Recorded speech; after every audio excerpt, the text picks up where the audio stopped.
In the video that you're going to watch, we're going to discuss all things about Google Maps CTR manipulation, tips, tricks, secrets. As you can see behind me, guys, this is the website of CTR Driver.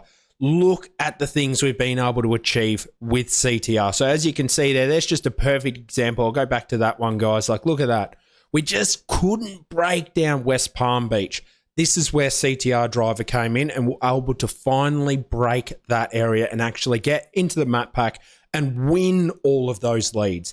That's how awesome CTR is. So that's why you should be listening into this chat, listen to the secrets, the tips and tricks. So you don't go out there and just grab some random tool and then run random CTR. You do it the right way. So listen to the chat, have a look at these awesome results from CTR Driver. That's what we've been able to achieve, and we'll make sure that we give you the right information. And if you want to have a chat with us to learn all about if CTR is right for you and your business, just click the link down below, CTR Driver. It'll be down there. Jump over, book a chat, and we'll try to get you these kind of results. G'day guys, Ron here from Osborne Digital Marketing. Today I have my lovely business partner, Rhys Southern. We're going to talk all about CTR manipulation tips and tricks, where you're not seeing out there on the market, things that you don't know and that people have been kept hidden, secrets that they're hiding from you. We're going to talk about those today. Rhysy, how you doing, mate? Hey, I'm doing well. Thanks for having me, Ron. It's a pleasure to be on. No worries, bro. Aussie's taken over the SEO industry now. Look out, Yeah, Yanks. If anyone can understand what we're saying. Yeah, that was true. It won't be as bad as Craig, of course, but alas, it should be fine, man. Should be fine. So, bro, let's jump into it, man. Main thing is we're going to make a short, sweet video, straight to the point, where people can really understand how to utilize CTR manipulation for maximum effect, like really get the things that are actually important. So with us jumping into it, main thing that we want to really talk about is like, what can people be doing to maximize and utilize CTR? So let's start with like just some solid tips and tricks that people should be considering before they even think about doing CTR. So I think initially you have to have some rank. Like, to run CTR, you need to be having some positions showing up in Google. And I think it's important for people to analyze their businesses to see if they are CTR ready. Because a business that's brand new with no reviews, no engagement, doesn't rank for any keywords, isn't CTR ready, because what's there to click on if it doesn't rank? So preparing for CTR is very important in terms of setting up your business profile, making sure that the website's optimized correctly, and doing your foundational sort of SEO. Because expectations wise, CTR is fantastic for getting that extra edge.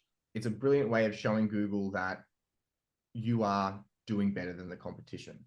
But if you're not getting any rank initially, it's not a magic wand that'll just rank your brand new business in personal injury law. You do need credibility, and in order to rank in any industry in the world, you do have to have some sort of competitive advantage against your competitors. You have to be at least meeting a minimum benchmark. So check the foundational stuff. Check how many reviews you've got, how long the business has been around for. Check the initial rank, either at your business location or maybe in a slight sort of proximity radius. But setting up for CTR is very important, because if you're running too many clicks initially, when you re-optimize everything, you're running too many clicks. And often people are running more clicks than actual searches coming from real users. So when you're running more clicks than Google's getting in general for a certain keyword, as soon as you slow down that CTR, your clicks are going to drop. So we like to make sure you're ready to get a smaller boost and continue the improvements over a longer period of time, as opposed to just smashing it with a lot of keyword searches initially and then ruining the algorithms in Google. And in that regards, what do you think is the ideal situation for the average individual? Because obviously the way we deploy CTR Driver is we really focus on people that they've done all they can, and then we bring that in to just get them to the finish line quicker. But for the average Joe, what is that minimum point that they need to be at before they really even be literally even looking up CTR Driver? What's that minimum, brother? Like with a geo map, with organic rankings, what's that minimum?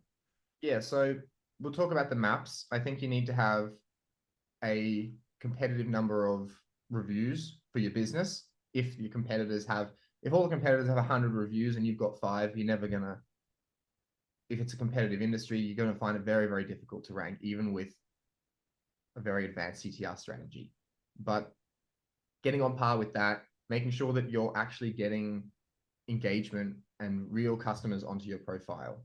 You can go into the Google business backend and you can see all the performance section.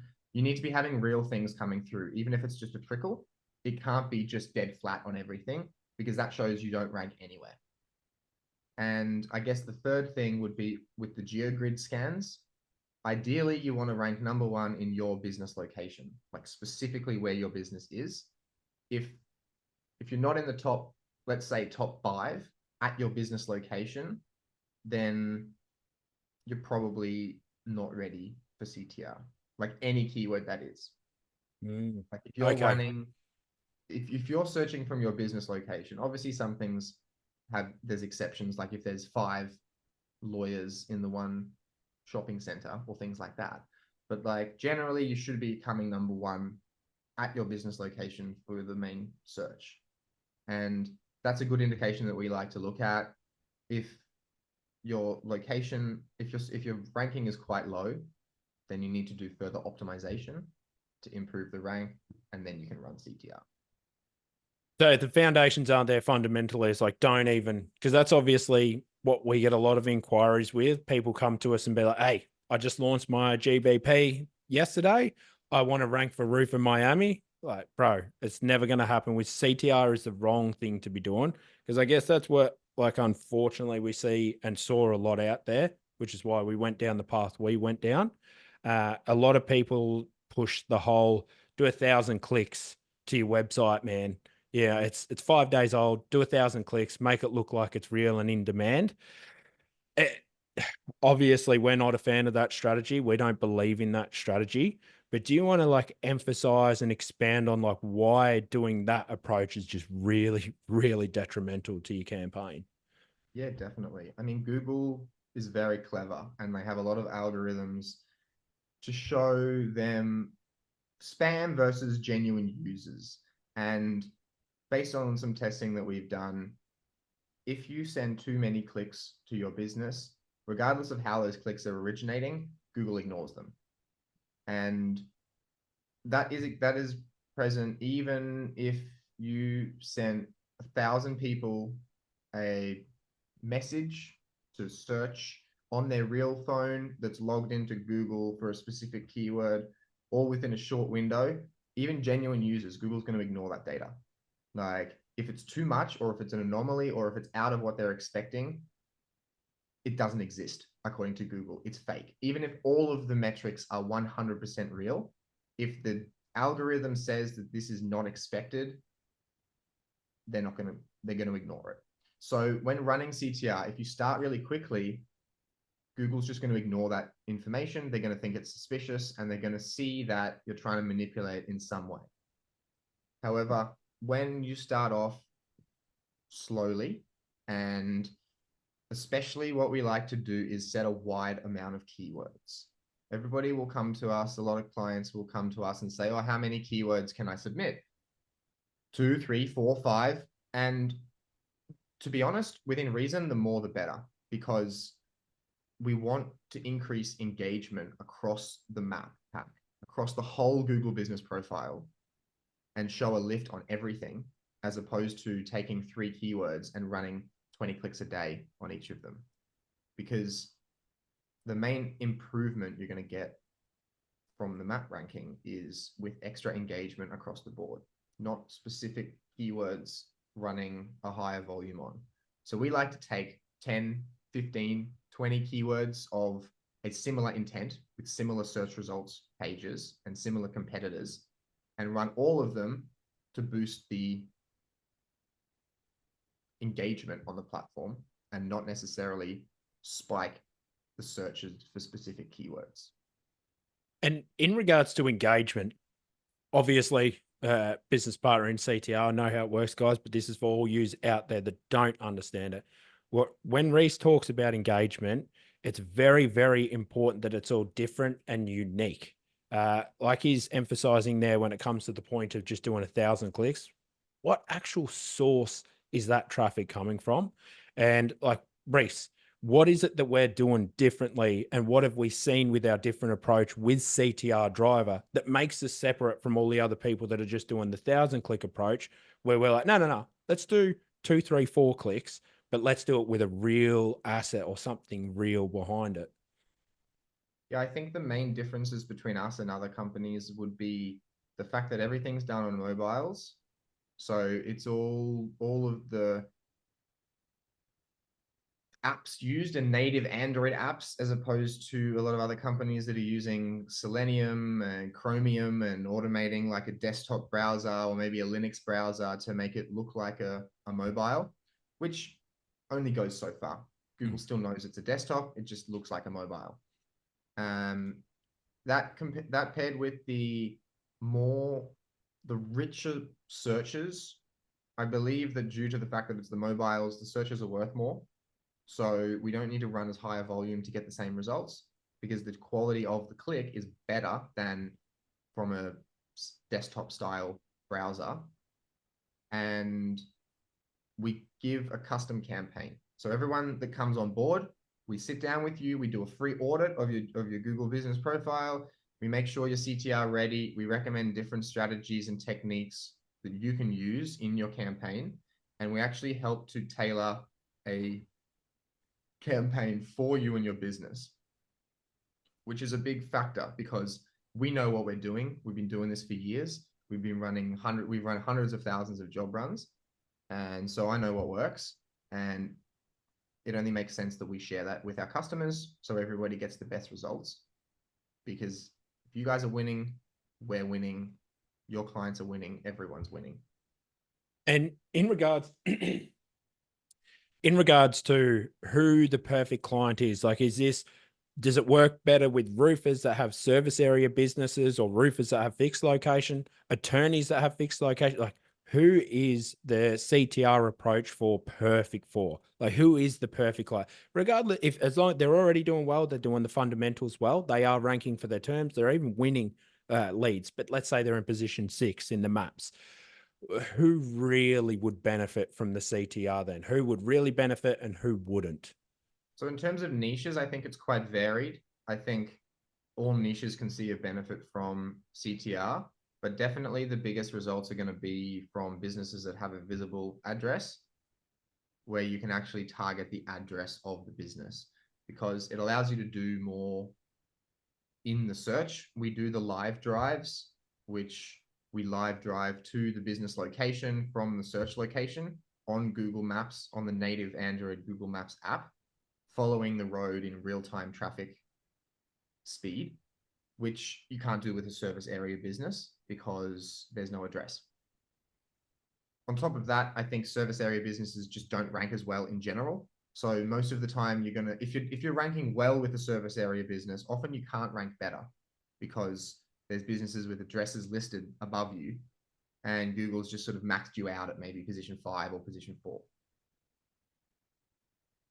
So definitely the service area businesses with an address are the most beneficial. Anything that has an address. So getting into, I think people often will talk about, they'll say, oh, it's not natural for somebody in my industry to drive to my location. Like if you're a plumber and you have a home office, it doesn't really matter if it's not natural. It's what Google is anticipating, and it's how Google works out their algorithms. And whether you as a person knows that it's unnatural to get 100 drives a month for your plumbing business, Google sees that as positive data. in regards to the benefits of over a fixed business compared to a service area business, is there still a lot of benefit though to CTR on Google Maps with an actual a tool like CTR driver? Is there still benefit to be had? Yeah, definitely. You're always going to see some improvements when running extra engagement. The only thing I think is there might be a ceiling of the maximum rank that you can achieve with a service-based business. It's very seldom you see a service-based business rank number 1 above address businesses. Often some search results pages will have a couple of service area businesses scattered within them, but it'll very rarely be right at the top. So I think it's more a limitation on how Google rewards service area businesses as opposed to the CTR. If you were, say, position 10 and you wanted to go higher with a service area business, CTR driver would definitely help you for sure. But the best way to get the best amount of leads in terms of just a business strategy in general is to add an address. In regards, let's just say someone, so all those points that we talked about, like we're really focused on CTR driver. In those points, if we can utilize and give up some tips on what's the best way to run an appropriate CTR manipulation campaign. Let's say people are crazy and they don't want to utilize CTR driver as an example because it's nice and easy. Maybe they've gone out there and bought like CTR bot or something crazy, epic traffic bot, something like that. Something, and they're looking at doing their own CTR. Eventually they'll come and have a chat with us anyway, but let's just say they want to do their own thing. What are some tips you give them to like start off those campaigns and ensure that they don't nuke the profile, they don't get it suspended, they don't get yelled at by clients and lose thousands of dollars a month in revenue because they've shut down a couple of GBPs? What advice do you give them, bro, so they avoid that heartache? Well, we've spoken about a bit of it already, making sure you're ready for the CTR, making sure you've got some rank. But then I suppose when starting to actually run a campaign, you have to vary the keywords. So basically, when it comes to a keyword, I will sort of classify groups of keywords as the search intent. So like roofing contractor, roofing contractors in city, and all of the variations, roof contractor, roof installer, that's all the same intent. Someone searching for those keywords is looking to get a roof installed, which means more or less, you're going to see the same businesses show up in the map pack. That's one keyword or one intent. So you want to be getting as many different keywords for each intent-based search as you can. And the best results is when you're targeting one intent-based service with multiple keywords. So you might have 10 or 15 variations for roofing contractor or roofing installation, and you're targeting all of those keywords together to sort of show Google that you're getting extra engagement for that one service. What I wouldn't recommend is taking the 20 services that your HVAC and plumbing company offers and running CTR on every single one, because you're diluting the profile and you're not sending enough traction towards a single service to show Google that that's what we want to rank in. Is there a maximum list? Like, can you do too much? Can you go overboard with it? Or really should you be going quite dramatic with that? Like just re-emphasizing, be very varied in your approach instead of just focusing down on one specific keyword. I don't think you can go too wide for a negative effect. I think the only issue you would see if you went too wide is not an increase, because there's too much of a variation. Although in saying that, I strongly believe that Google increases the rank of your GMB based on the intent of all of the searches combined, as opposed to you getting a spike for specific keywords. We've run test campaigns in the past where we've ranked a business to #1 from brand new in a couple of months without ever searching for that primary keyword. We searched for every variation around the sun. We searched for the primary keyword plus modifiers, variations, and that got to #1, and we never searched for that specific keyword. So that just shows you how it's all an intent-based thing, and what Google is expecting to see, or what Google is serving from what the customers are searching. And in that regards too, because like a lot of people get nervous. This is kind of staying with CTR driver and other tools that do CTR. And this is why we're slightly different. But I just want you to emphasize to a lot of people, because when I chat to them and say, hey, we should do CTR, they're like, Ronnie, when we tried that in the past, mate, we turned it off. We were nuked. We were finished. We even got things suspended.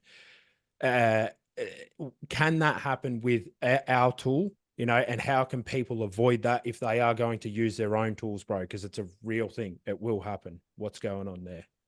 So, I mean, obviously, a decrease in engagement is comes with a risk of losing rank. However, if you solidify your position when you're getting the extra clicks by strengthening your profile, getting real engagement from actual users, getting reviews from customers, just doing SEO, uploading photos to the business profile, doing SEO. If you continue doing that while you are running the CTR, then you can definitely reduce the CTR and not lose any rank. If you're not ready and you're prematurely turning it off, then yes, there's a chance of losing rank for sure. But if you have gotten up to the stage of ranking with your competitors and you're comparable with your competitors, then yeah, you will most likely stay. But if you've used CTR to get up to the rank really quickly and you've got 50 less reviews than all your competitors, there's a chance that when you turn that off, you're going to drop back. But that's just a natural correction. You always need to be steady and competitive with your competitors. You need to be comparable with your competitors before you're going to be able to have sustained rank. But once you are comparable, if you're still not ranking, then you run CTR and you'll get up there. And if you're running CTR and you're getting an improvement in rank before you're compatible, then you need to improve your listing before you stop the CTR to stay in that good position. Nice. In that regards too, how long does CTR normally take, bro? So if we were to start today, how long is it going to take for me to rank for that target keyword? All things are the same, got the same amount of reviews. My profile's been around for a few years, yada, yada, yada, but I'm just not there yet. How long is it going to take me with CTR? We generally say up to a month, but we've seen results in days. Like if you're not getting an improvement within a month, then you should be doing some more optimization in month 2, and then you will definitely see an increase. But sometimes 5 days, 7 days, 2 weeks. Often when you switch the campaign on, you'll get a boost initially, and then it will plateau or flatten off, and then you'll get another boost further down the line. And what are signs to look out for that if someone's to turn on CTR driver? So let's just say using CTR driver, you turned it on, but there might be some other things that are amiss. So the bot might be doing everything right, but let's just say it's just, like you said, it's sort of hit a plateau mark. We get to position 4 and we're just not moving up now. We just can't break the map pack. What are the type of areas that people should then go away and look at? If you've got the same amount of reviews, you've got all of these CTR drivers doing the thing, what's that secret sauce that's missing from there to break into the map pack, brother? Well, if your optimization is on and you've got the reviews, the first thing I'd look at would be the website, the internal page on the website that the GMB links to. Make sure that's optimized. Often I'll see an error where businesses will have the home page, which is branded, which is a great strategy, but they'll link the GMB to the branded homepage, and they won't link the GMB to the location page where the city of where the GMB is. And I think that's a big misstep. You want to be sort of showing Google the page of that GMB, of that location. And that can often help when you're stuck. But just more optimization. I mean, if you're stuck, if you're not ranking as well as you want to be ranking, it means that your competitors are doing more than you. And it comes back to the basics. Like you can rank any business in the world with the fundamentals of good on page, good internal linking, good backlinks, and then on the maps, engagement, photos, reviews, people coming to your business. That's really all you need to rank any website around the world. It's just sort of how much of that do you need based on the industry. So if you're not ranking CTR wise, if you've gotten a bit of an increase from CTR driver and you're not happy with it so far, you can't blame the CTR. You're lacking other areas of the business. And how long CTR do is you, there to sort of push you and go from being good to being great. It's not designed to get you started. and how long do you think people should stick with CTR as an example? So let's say you get up into the map pack, you've gotten there. I'll give you two scenarios. First scenario is we break the map pack, we're in there with CTR. How long should we do it for? The second one is first month, we did have a bounce, like you said, maybe we're stuck in position 4. How much longer should we keep progressing with it? Like, what are those types of scenarios when there is the solid movement and we get to that position? Do we turn off CTR after the month 1, or how long should we be sticking with it? I mean, CTR is kind of like ads. If it brings you extra revenue and extra sales, why would you ever turn it off? Like when we get to a position where we're happy with, we then just target extra different keywords. And if it's a sort of machine that you know you can put keywords into and get higher rank, you're never ranking highest for all of your keywords. So we find the best strategy is change the campaign, lower the amount of keywords that you're searching for on the existing keywords, and add in new keywords to target different services or expand the proximity to rank in a larger area. Because nobody ranks for every keyword in every part of where they service. So you can always add on different things. If you do need to stop it, then we've done plenty of tests where we've just turned it off completely. Sometimes you see a little bit of a drop, sometimes you don't. But if it's making money, I mean, if it makes dollars, it makes sense. So why would you turn it off? Exactly. Let's finish with CTR Driver then. Let's talk about that briefly, about what we do differently compared to all the other tools. Just nail off like why we're the best tool when it comes to CTR manipulation, why we've got the perfect thing to help every single person really nail it with their maps. So it starts off with the mobiles. Everything's mobile only searches, which means we don't need to do the spoofing to make it look like a mobile, because it is a mobile. It's got a unique Google Ads ID identifying code. It's got all of the mobile operating system apps. It's got Google Maps app. It uses the Google Chrome app, and it searches from a local location based around your business. So that, for one, is there's more searches coming from mobiles on maps than there are from desktop. It's just more natural. It's what Google's expecting. If you're getting a bunch of clicks from a desktop only, it's suspicious. Whereas this is mobile, 70 to 80% of searches all across the internet are conducted on mobiles. I would assume 80 to 90% on Google Maps are conducted on mobiles based on the platform. So that's step 1. Step 2 is what we actually do with the engagement with CTR. So first, we're going to search for the keyword, and we're going to locate the map pack. We're going to find your business, we're going to click on it, and we're going to randomly interact with everything possible. The products, the services, the reviews, the photos, the about us, the updates, the posts. It goes through all of that randomly at different percentages, clicking on some or all of them, depending on the search. Looking through the reviews, it goes to the review section, it scrolls down randomly and it clicks on a review. It holds there for 10 to 20 seconds to show someone reading the review, and then it goes back. It then clicks on the photos. It swipes through 5, 10, maybe even 15 photos. It stops, it clicks on a photo. It waits for someone to be looking at that photo, goes back, and it repeats that. So the interaction, the time on the profile is massive. You're getting all the interactions that a user would generally do randomized.